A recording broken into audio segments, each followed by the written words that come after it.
Thank you. Please, you guys, what a crowd. We love you too. Thank you guys. It's good to see you. It's great to be back in the great state of North Carolina. Thank you all so much for having me. I want to thank, first of all, these incredible law enforcement officers we have behind us. Thank you all for your service and for what you do. It's a good-looking crew. It's a little hot in here. If those of you who are watching at home don't know, it's a little hot in here. And they've got their navy blue uniforms on over here. I bet they're even hotter than we are, standing up there under the spotlight, but they've done much tougher jobs, I think, before. So we're thrilled to have you guys here. And I just wanted to say to all the law enforcement who are in this building, to all the law enforcement who are watching at home, we love you, we're grateful to you, and we're always going to stand behind you. Thank you. You guys. Now, I have a few other thank yous before we get to the meat of what I wanted to say here. First of all, we're in this incredible hangar, and it belongs to Dennis and Kay Yates. Where are Dennis and Kay at? Where are you guys? Thank you all so much. Thank you guys for having us. And of course, we're also thrilled to be joined by the hangar's previous owner, Jack Rouse. So Jack, thank you so much for building this thing and for having us. It's good to be here. Now, I'm joined by one of my favorite former Senate colleagues, and that is the great Senator Ted Budd from North Carolina. Ted, thank you so much. A very good guy. And I assume we have some other Republicans in here, so are we going to send Ted Budd a great fellow senator and Michael Whatley from the state of North Carolina?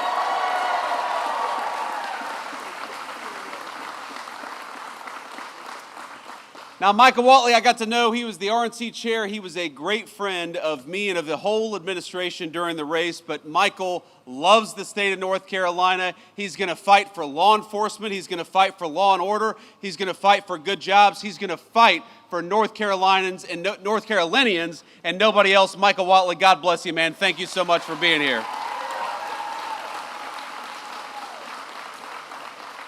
We've got Congressman Addison McDowell. Addison, where are you? Stand up and be recognized. Thank you, Addison. This is your first term, right? Are you happy what you signed up for? That's good. Okay. Let's be honest, he couldn't say no, even if he wanted to, but he loves serving the great people in North Carolina and Washington. He does a very, very good job. And then I also want to give a shout out to Mark Harris. Mark, where are you? Please, Mark, you're a great guy. Thank you for everything. But I want to just say that being here in North Carolina, we're here to talk about law and order. We're here to talk about law enforcement, and we're here to talk about the basic fact that you all pay your taxes. They go to safe streets and safe cities. You ought to be able to enjoy the places that were built by your tax dollars. You ought to be afraid, the criminals ought to be afraid of you. You ought not be afraid of the criminals. It's very simple.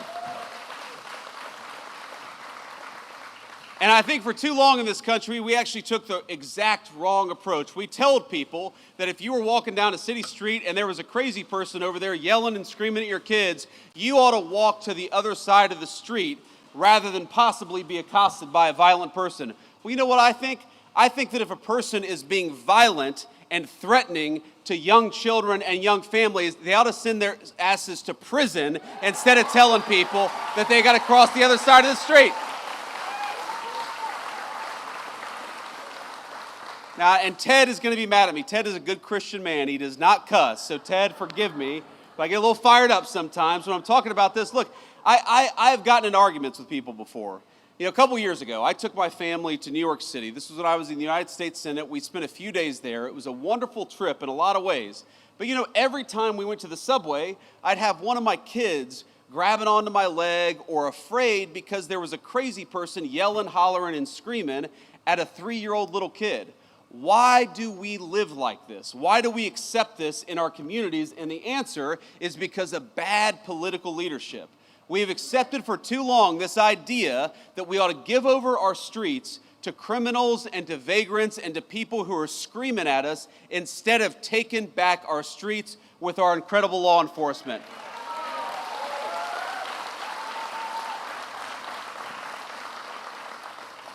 And there are so many things that we can do. You know, in Washington, D.C., the first 2 months that we surged the National Guard, that President Trump surged the National Guard into Washington, D.C., there were no murders. Not a single murder for 2 weeks in the streets of Washington, D.C. And you know, we have all these world leaders who come. And we'll tell them, you know, we haven't had a murder in Washington, D.C. in 2 weeks. And these world leaders will look at us and say, is that supposed to impress us? Like, that doesn't sound very good. But you know, to Washington, D.C., which averaged last year a violent murder every other day, 2 weeks without a murder was a hell of a track record. And then we just surged the National Guard to Memphis, Tennessee. Again, a Democrat city in a red state, but where the mayor said, we are sick of our people being afraid to walk safely on the streets, so why don't you help us? And that's our basic attitude in the Trump administration is, look, we should not allow people to take over. We should not allow these violent criminals to take over city streets. And if the local government wants our help, if the local authorities want our help, then we are going to help them because we stand for American safety everywhere, whether it's a big city or a small one. Thank you, young man. So this is what it means. Being pro-law and order is actually not that difficult. There are some things we do, some issues we address that are so complicated and so challenging, but supporting our local law enforcement is actually pretty easy. It's just a question of political willpower. Here's thing number one, very simple. If our great police officers find a violent criminal and lock them up, we ought to keep them locked up instead of letting them back on our streets with a slap on the wrist.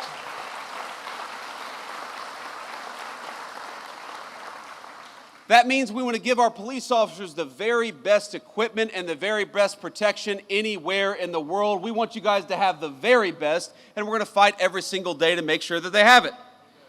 It means punishing state and local jurisdictions that restrict your ability to do police work.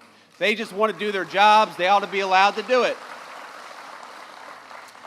And it means pursuing enhanced sentences for violent criminals, like the violent criminal who murdered that poor innocent girl in Charlotte, North Carolina just a couple of months ago.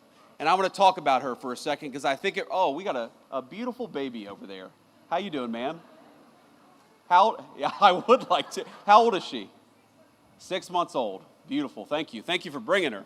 We want law and order for her above all else, right? That's why we're doing what we do.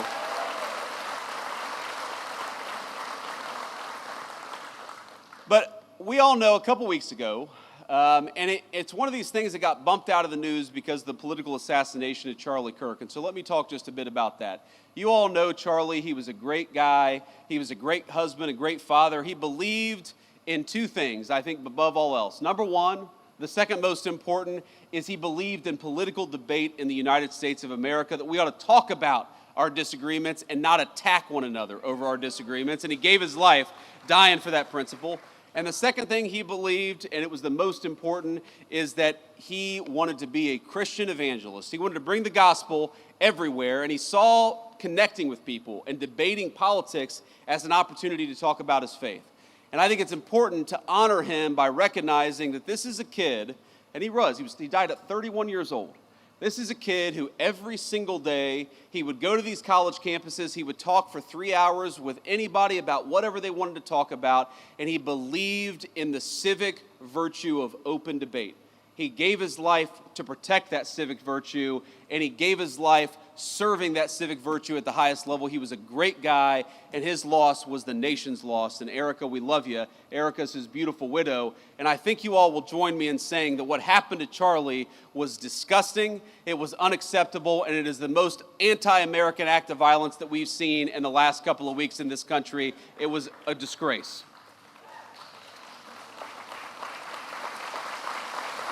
But thank you all.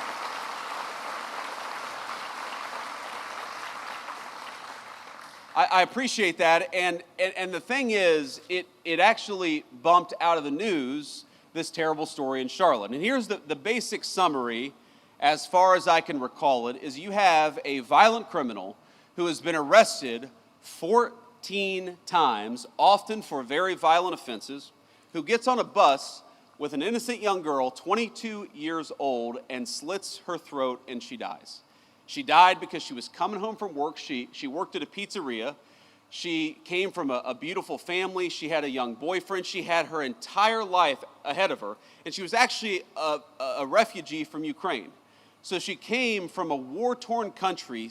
She sought shelter in the United States of America. And because of soft-on-crime policies, she was murdered here, not in the war-torn country she came from. Isn't that a disgrace?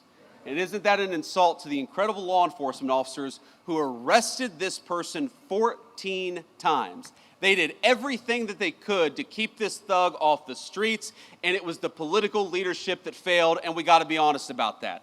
I saw former Governor Cooper say, and this is Michael Whatley's opponent, former Governor Cooper said just a couple of days after the attack that we have got to do more when it comes to law enforcement to keep people like this off the streets. And my response was, Governor, he was arrested 14 times. Law enforcement did their job. It's time for you to do your job.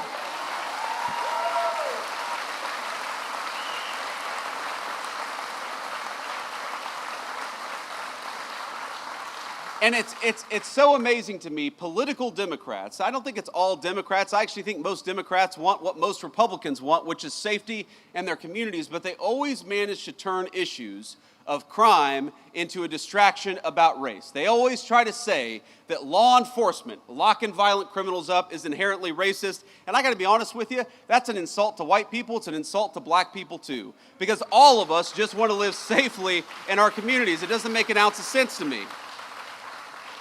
But I actually, because of these Democrat talking points, I went and looked up. Do you know that in most big cities, the gross majority, over 90% of violent crime is committed by fewer than 1% of the city's residents?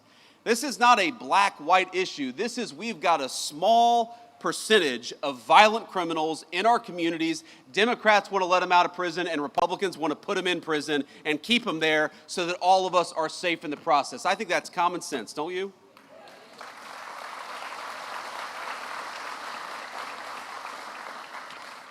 So I also got to talk a little bit about another law and order problem. I said Charlie Kirk's assassination was the most political and disgusting violence that we've had in this country in the last couple of weeks.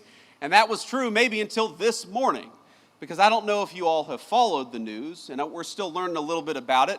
But what we know is that in Dallas, Texas, an ICE facility, an Immigrations and Customs Enforcement facility, was opened fire upon by a violent left-wing extremist, a person who wrote anti-ICE messaging on their bullets, and there's some evidence that we have that's not yet public, but we know this person was politically motivated. They were politically motivated to go after law enforcement. They were politically motivated to go after people who are enforcing our border. I think that is the most disgusting thing. The very people who keep us safe, honored, and protected, and praised by Democrats and alike. It is time to stop the rhetorical assault on law enforcement. Because here's what happens. Because here's what happens when Democrats, like Gavin Newsom did, say that these people are part of an authoritarian government. When the left-wing media lies about what they're doing, when they lie about who they're arresting, when they lie about the actual job of law enforcement, what they're doing is encouraging crazy people to go and commit violence. You don't have to agree with my immigration policies. You don't have to agree with Donald Trump's immigration policies. But if your political rhetoric encourages violence against our law enforcement, you can go straight to hell, and you have no place in the conversation of the United States of America.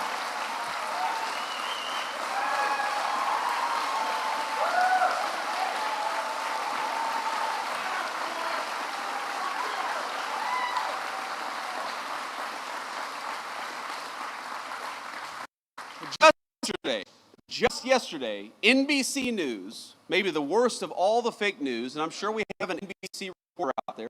It's a tough competition, but maybe the worst, I said maybe the worst, is NBC News. And they said that immigration enforcement, you know what they said? That immigration enforcement in order to get to that girl's father. Turned out that story was a complete fabrication. It was a complete dishonest lie.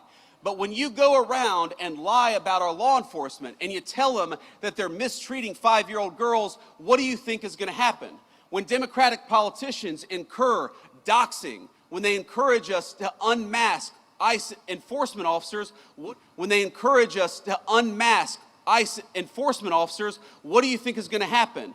When the mayor of Los Angeles encourages violent protesters to get in the face of our law enforcement, what do you think is going to happen? What's going to happen is political violence, and political violence has gotten out of control in this country. We got to stop it. We got to condemn it, and that starts, unfortunately, at the very top of the Democratic Party. If you want to stop political violence, stop attacking our law enforcement as the Gestapo. If you want to stop political violence, stop telling your supporters that everybody who disagrees with you is a Nazi. If you want to stop political violence, look in the mirror. That's the way that we stop political violence in this country, and we've got to do it.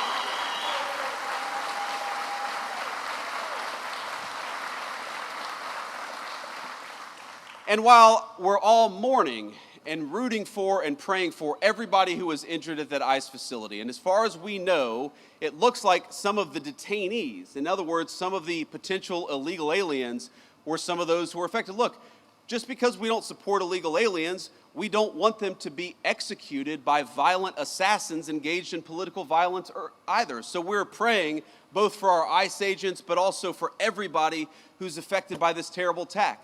But that was an ICE facility. And as these guys behind me know, and a few of our police officers know, police officers writ large face too many threats of violence all across the United States of America. And we know where it started. We all remember the summer of 2020 when all of these violent protesters were encouraged to treat police as the enemy instead of as the solution. You'd take 1,000 police officers, you'd find one person who didn't do something perfect and use that one guy to tarnish the other 999 police officers.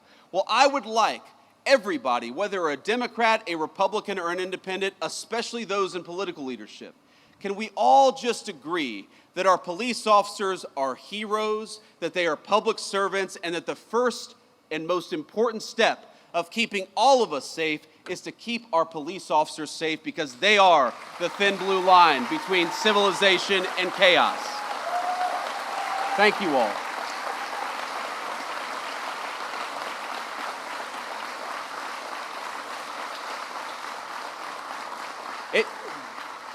It just happens too much. Our police officers being assaulted, our police officers being attacked. You have these crazy attacks where you have a cop in a squad car who's enjoying their lunch break, and somebody comes up and summarily executes them before the cop even had a chance. It happens way too much, and it happens because too many of our political leaders have encouraged it. Now, it's not just that. It's not just the rhetoric that encourages violence against our law enforcement. You know, when I was in the Senate, there was a big bill that was going around, and it was basically that we were going to try to eliminate qualified immunity from police officers, one of the most disgraceful and worst ideas that I've ever seen. In other words, that we were going to make it easy for criminals to sue police officers for doing their job. Now, does anybody think, when you see the fake news media and the way they attack our police officers, does anybody think that we need to make it harder for our police to do their job? Some of America's cities today have worse murder rates than the very worst third world cities all over the world. That's not a joke. You go to Port-au-Prince, Haiti, or you go to some of the poorest countries all over the world, even those countries have a better murder rate than Washington, D.C. or some of the major American cities. Some of them have better murder rates than Charlotte, North Carolina. That's a disgrace. All of us should be asking, how do we make that better? How do we make people safer in their communities? How do we make it easier for a young family to walk down the street in security and comfort? But unfortunately, we have got a crew of violent radicals in the United States of America who think we ought to make it harder for police to keep us safe than easier for police to keep us safe. So here's one thing I'd like to do. I'd like every single Democrat starting today, and every Republican too, while we're at it, to say that we are going to defeat these efforts to strip immunity from our police officers. We're going to make it easier for them to do their job, not harder for them to do their job. Let's fight for it every single day.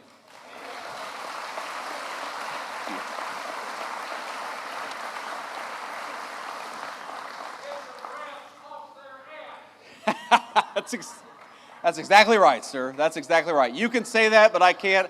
I've hit my quotient for cuss words today. I don't want Ted Budd to disown me, so I'm not going to say that, but we can run the clip back later. But let me just leave you with one final thought here. Look, I was asked earlier today by a reporter I actually like, but a reporter who said, well, don't both sides have crazy people? And of course, obviously, country of 330 million people, of course, both sides have crazy people. But if you look at the political violence in our country over the last couple of months, the last couple of years, it is not a both sides problem. It is primarily on one side of the political aisle. So, if we are going to truly go after the political violence in this country, we need the Democratic leadership of Washington, D.C. to look in the mirror. We need them to renounce all political violence. When a poor kid like Charlie Kirk is gunned down in cold blood, we need them to start with condemning the violence instead of condemning something that Charlie Kirk said that they disagreed with. When you have an entire network of left-wing organizations that encourage, that promote, and that apologize for violence, you know what you're going to get out of it?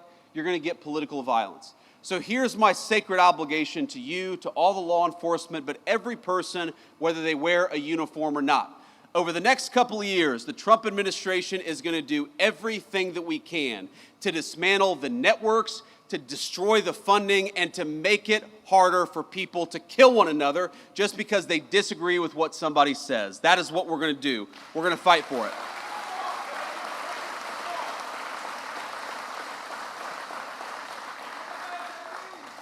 Let me just leave you with this one final thought. Now, most of the time when I go around to events like this, I'm talking about our big, beautiful bill, our working families tax cuts. And I want to leave us just with a reflection on that, because while we're talking about law and order today and we're honoring the police, one of the ways in which we rebuild the American dream is by allowing you to keep more of your hard-earned money.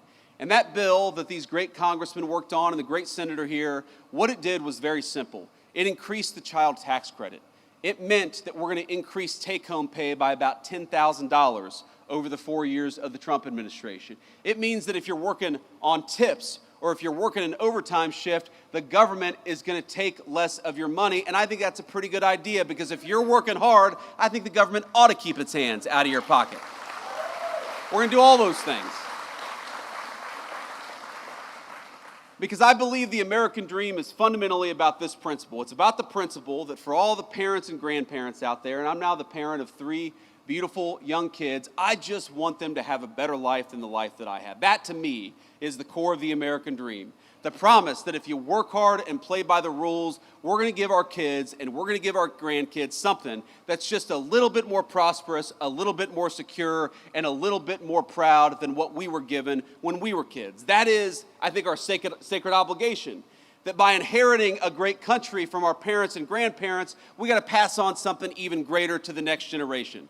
But none of that matters without law and order and public safety. How can you have the American dream if you can't walk down your neighborhood in safety?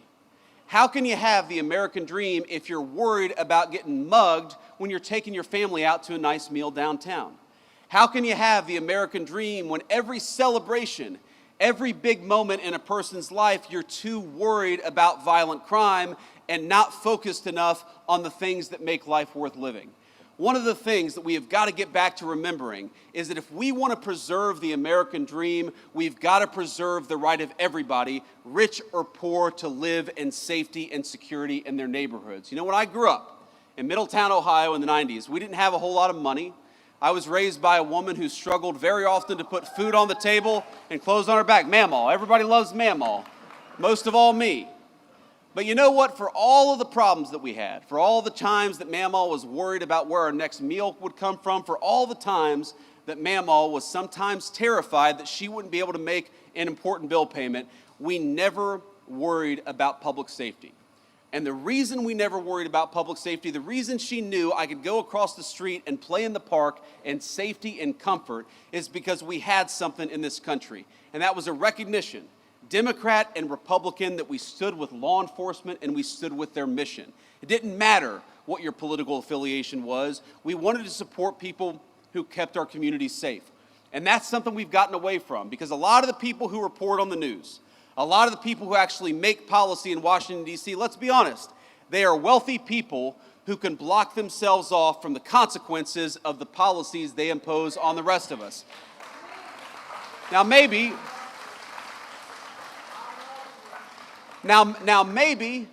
they've never had to call a police officer because they can call a private security guard. Maybe they've never had their home broken into because they live behind a gated community.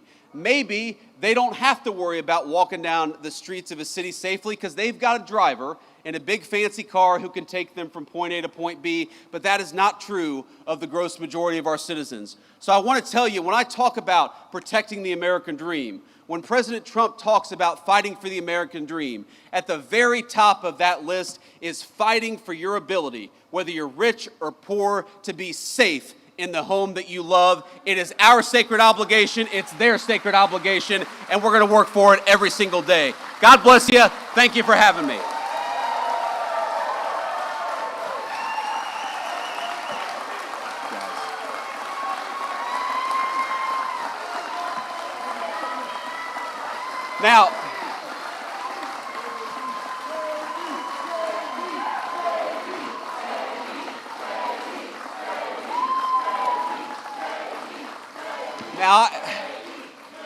Now I forgot. I told the fake news, and I'm sure there's some real news back there. I told them I'd take a few questions. So I'm not getting out of here just yet. We'll take a few questions from the reporters. I would prefer to start with some of the local North Carolina folks, and then we can take some national questions after that. Do we have a microphone back there? Hey, Vice President. I can't see you. Over here. Yes, Mr. sir. Vice President, Thank you. for taking questions from us, and thank you for visiting Concord. You referenced the awful death of Irina Zarutska. I'm just curious, have you had the chance to watch that awful video that was released by Katz, and what your thoughts are after viewing it? Well, yeah, I've honestly seen a lot of gruesome footage, some involving my friends over the last couple of weeks. But the footage of Irina getting stabbed to death is very hard to watch. And I have not seen the whole video from start to finish. I had to cover my eyes for part of it because it is so gruesome, and maybe I should just stare at it. Maybe all of us should stare at it to know the kind of evil that we're actually confronting, because what happened to her was really, really disgusting, and I think it comes from a deep and dark and evil place that exists, thankfully, in a very few number of people, but those people we ought to lock up in prison so they can't get anybody else. But when I saw that video, you know what really got me as a father? I've got 3 little kids, 2 boys, and my youngest is a baby girl. She's 3 years old. She is the apple of my eye, as you dads will know. Daughters just have an effect on us. They get away with more stuff. They don't they? It's kind of annoying, actually. She gets away with things she should not get away with that her brothers would never get away with. But I look at this girl who's 22 years old, and I think to myself, I would love for my daughter to have the kind of life where she never has to worry about that. And there's this moment where she looks up at her attacker and she covers her mouth, and you realize what's going through her head. She knows that something very terrible has happened to her, and I hope that she didn't realize it for too long, because that is unimaginable suffering. But if you're a man, I don't care what skin color you are, I don't care whether you're rich or poor, but if you're a man and you see the pleading eyes of a girl looking up for protection, then we have to protect our girls and our women in this country.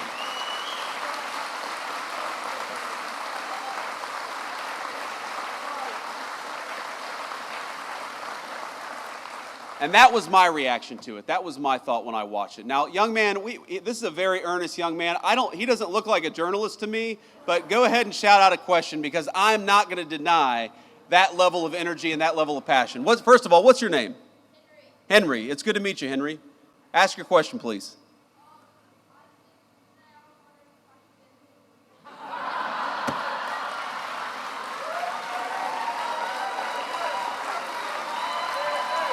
Come up here.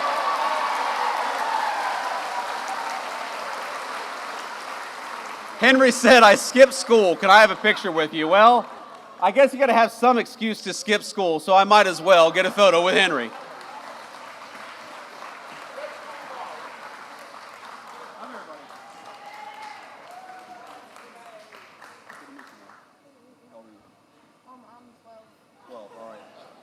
Okay.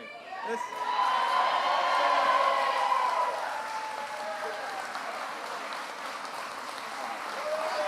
Henry.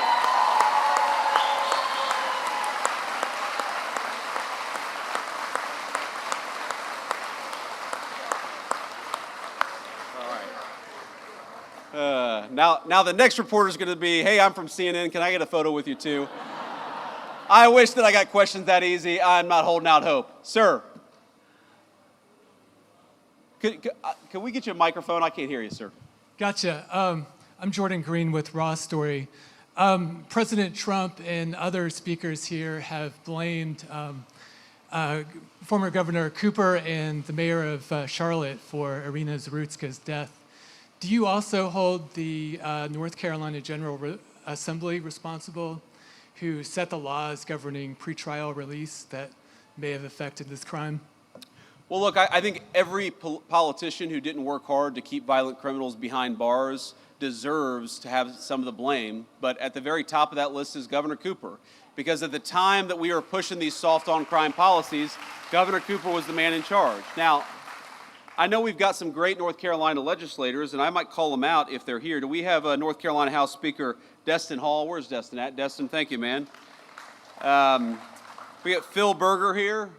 Phil, thank you so much. Senate President Pro Tem. We've got County Sheriff Van Shaw. Where's County Sheriff Van Shaw? Thank you, sir. We've got Cabarrus County DA Ashley Shanley. Is it Shanley? I got that right? Okay.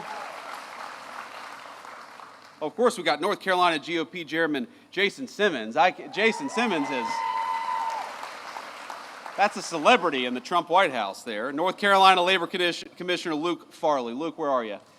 Luke, thank you. And I know, look, I know that our great North Carolina local legislators here have worked very hard to solve some of these soft on crime policies and make it harder to let violent criminals out so easily, and to demand that when you have a violent criminal who goes in, the person stays there and doesn't get a slap on the wrist and released to commit more crime in the community. That's what we want.